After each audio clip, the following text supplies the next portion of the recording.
पौष शुक्ल पक्ष की एकादशी जिसका नाम है पुत्रदा एकादशी। सुंदर पुत्रदा एकादशी की कथा को हम सब लोग श्रवण करें।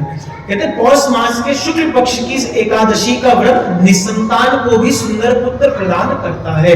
संतान प्राप्ति और उनकी रक्षा एवं प्रकृति उनकी नित्य प्रति प्रगति होती रहे, उसके लिए प्रत्येक नर नारी को यह व्रत करना चाहिए। जिसके भी कुल में संतान नहीं हो रही हो, या केवल ऐसा कह लीजिए केवल पुत्री पुत्री हो रही हो, पुत्र ना हो रहा हो, क्योंकि भैया जो कुल है वो पुत्र से आगे प्रारंभ होगा। अगर ऐसा हो रहा हो तो वो इस पुत्रदा एकादशी के व्रत को नियमित रूप से अवश्य करें। तो युधिष्ठिर ने पूछा, हे भगवान आप कृपया करके बताइए कि पौष शुक्ल एकादशी जो है उसका नाम क्या है, उसकी विधि क्या है और उसमें कौन से देवता की पूजा की जाती है। तो भगवान कहते, हे राजन इस एकादशी का नाम है पुत्रदा एकादशी। इसमें श्री नारायण भगवान की पूजा की जाती है। और आगे इसकी कथा को श्रवण कराते हुए कहते हैं कि भद्रावती नामक नगरी में सुकेतुमान नाम का एक राजा रहा करता था। उसके कोई पुत्र नहीं था। उसकी स्त्री का नाम था शैव्या। वह निपुती होने के कारण सदैव चिंतित रहा करती थी।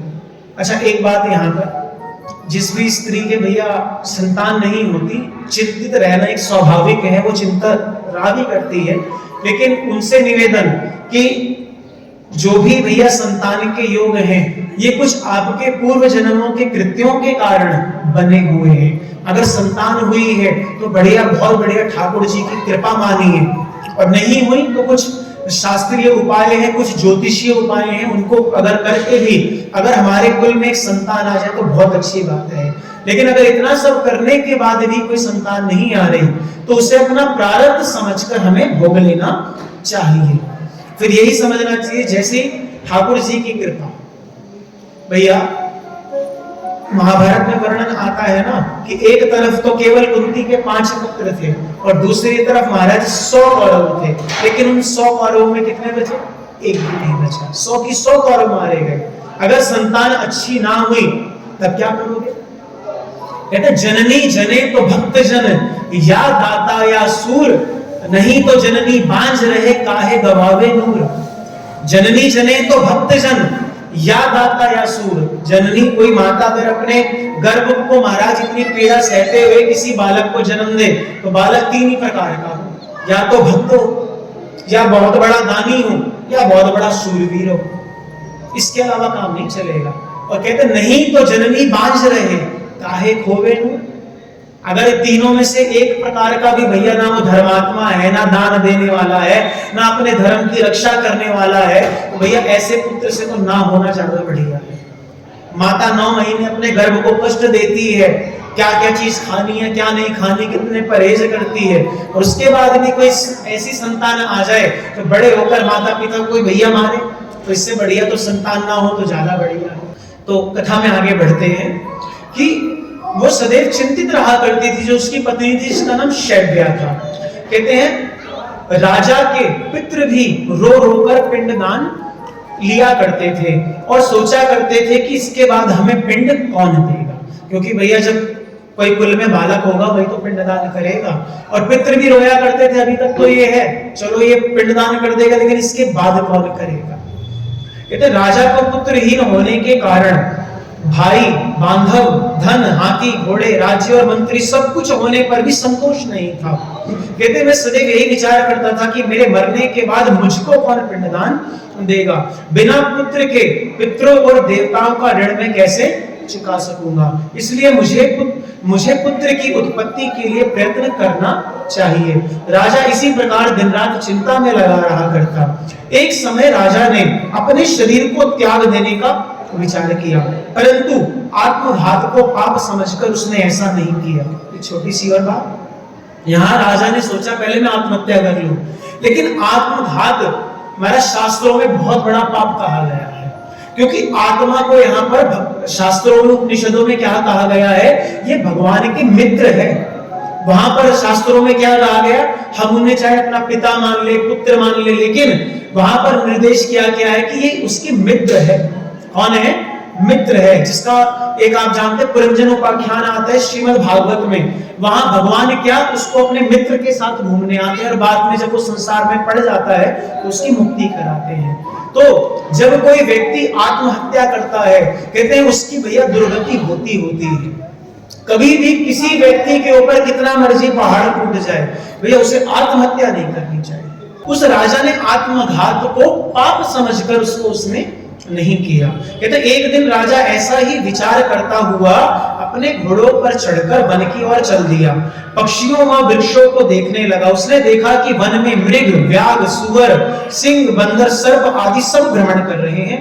हाथी अपने बच्चों और हथनियों के साथ घूम रहा है। वन के दृश्यों को देखकर राजा सोच विचार में लग गया। इसी प्रकार दोपहर बीत गई। वह सोचने लगा कि मैंने कई यज्ञ किए, ब्राह्मणों को स्वादिष्ट भोजन से तृप्त किया, उसके बाद भी मुझे दुख क्यों प्राप्त हो रहा है। कहते राजा प्यास के मारे अत्यंत दुखी हो गया और पानी की तलाश में इधर उधर फिरने लगा। कहते थोड़ी दूर जाने पर राजा ने एक सरोवर देखा। उस सरोवर में कमल खिल रखे थे और तथा वहां सारस, हंस आदि जितने भी भैया सरोवर में जो सरोवर के पक्षी हैं वो उसमें विचरण कर रहे थे। कहते हैं उस सरोवर के चारों तरफ मुनियों के आश्रम बने हुए थे और उस समय राजा के दाहिने अंग फड़कने लगे। दाहिना मतलब भैया सीधे अंग।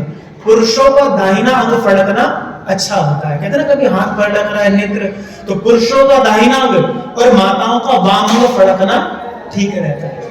थोड़ा बहुत फड़के तो समझना अच्छा है, ज्यादा फड़कने लगे तो भैया जाकर डॉक्टर को दिखा देना। नहीं सोचो अच्छा है फड़कता रहे बढ़िया होगा, ऐसा नहीं, थोड़ा बहुत फड़के तो अच्छा है, समझिए। ठीक, तो क्या हुआ वहां पर उनके जो दायां अंग था वह थोड़ा सा वहां भैया लगा उसको फड़कने। अब क्या हुआ कि राजा ने फिर वहां मुनियों को देखकर उनको प्रणाम किया और कहा हे राजन, जितने भी राजा को देखकर वहां जितने भी थे सब मुनि, उन्होंने राजा को देखा, राजा ने उनको देखा। राजा ने क्या किया, सब मुनियों को दंडवत प्रणाम किया। अब राजा को देखकर मुनियों ने कहा हे राजन, हम तुमसे अत्यंत प्रसन्न हैं, अपनी इच्छा कहो। राजा ने उनसे पूछा कि महाराज आप कौन हैं और यहाँ किस लिए आए हैं, आप मुझे इस बारे में बताइए। तो मुनि बोले हे राजन, आज संतान देने वाली पुत्रदा एकादशी है, हम लोग विश्वदेव हैं और इस सरोवर पर स्नान करने आए हैं।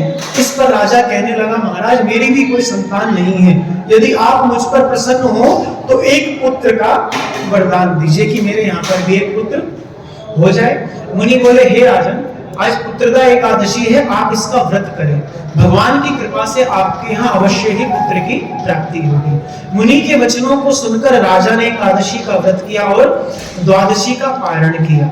इसके पश्चात मुनियों को प्रणाम करके राजा अपने महल में वापस आ गया। कुछ समय के बाद जो रानी ने गर्भ धारण किया और 9 महीने के पश्चात उनको एक पुत्र रत्न की प्राप्ति हुई। वह आगे चलकर के अत्यंत शूरवीर, धनवान, यशस्वी और प्रजापालक राजा हुआ।